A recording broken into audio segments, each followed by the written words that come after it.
नमस्कार साथियों, मैं आज आप लोगों को बताऊंगा कि एक नास्तिक की किस तरह से भगवान से मुलाकात हुई। वो जब दुनिया में था तो उसने जो है कई धर्म ग्रंथों को पढ़ा और सभी धर्म ग्रंथों को पढ़ने के बाद वो नास्तिक हो गया। यानी वो पेशे से एक शिक्षक थे और उन्होंने जो है यहाँ रहते हुए केवल आपसी भाईचारे को महत्व दिया और कभी भी ईश्वर की उपासना की ही नहीं। और फिर एक दिन उनकी मृत्यु हो गई और मृत्यु के बाद जब वो जो है यहाँ से गए तो उन्होंने क्या देखा कि एक घोर अंधेरा है और फिर अचानक लाइट जल गई। वहाँ पर कुछ लोग आए तो वहाँ पर एक फार्म दिया गया सबको भरने के लिए कि आप लोग ये फार्म भर दीजिए। तो उसमें सबके धर्म लिखे हुए थे, जो जो जिस धर्म को मानता था वो धर्म लिखा हुआ था। अब ने ये जो थे वो किसी धर्म को मानते नहीं थे, तो इन्होंने कोई टिक ही नहीं लगाया और डरते हुए जो है उन्होंने फार्म को वापस कर दिया। उसके बाद जो फार्म रिसीव करने वाला था उसने कहा कि चलिए अब आपको जो है आपने कोई टिक ही नहीं लगाया तो आपको दूसरी जगह ले जाया जाएगा। रास्ते से ले जाया जा रहा था उनको, तो उन्होंने रास्ते में देखा कि एक जगह लिखा हो, खूबसूरत जगह थी, खूब खूबसूरत, स्वर्ग जैसी कल्पना की जाती है।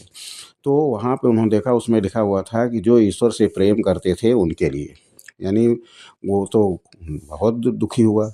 आगे जब बढ़ा तो वो गया तो देखा कि एक जगह थी जहाँ पे बहुत सारे लोगों को दंडित किया जा रहा था, उल्टा खड़ा किया जा रहा था, कीलें ठोकी जा रही थी और वहाँ पे लिखा हुआ था कि ये जगह जो ईश्वर से प्रेम नहीं करते थे।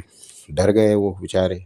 अब उनको जो है बड़ी जो है दिक्कत हुई, उनको आगे ले जाया गया तो एक ग्लास बंद जो है कमरा था, ग्लास चारों तरफ से लगे हुए थे, यानी ग्लास का ही पूरा केबिन था वो।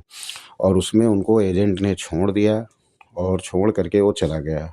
तो एक ऐसा जो है प्रकाश उनके सामने चमका कि वो चकाचौंध हो गए। उन्होंने पूछा कि आप किसी धर्म को नहीं मानते थे?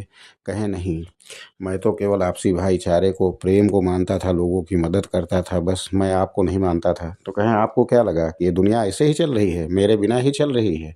वो भगवान थे। तो कहा कि सर मैं मानता नहीं था, मैं क्या करूं, अब तो मैं असमंजस में हो गया हूं। तो कहा देखो, मैं तुमसे बहुत प्रसन्न हूँ, क्योंकि लोग समझते हैं कि पूजा पाठ करना और मेरी आराधना करना, मुझे मंदिर में सजा करके रखना ही वास्तव में धर्म का पालन है और ईश्वर की सेवा है। वास्तव में ऐसा कुछ भी नहीं है। आपकी तरह के जो लोग हैं, जो आपसी भाईचारे को बढ़ावा देते हैं, प्रेम करते हैं, लोगों की मदद करते हैं, मैं इसी चीज़ को तो पसंद करता हूँ। मैं तुमसे बहुत प्रसन्न हूँ और इस तरह से तुम्हारे लिए वही जगह होगी जो धार्मिक प्रेमियों के लिए होती है। तो साथियों, उनको जो है वो फिर से वही जगह दे दी गई जो धर्म प्रेमियों की। ये मुलाकात थी उनकी भगवान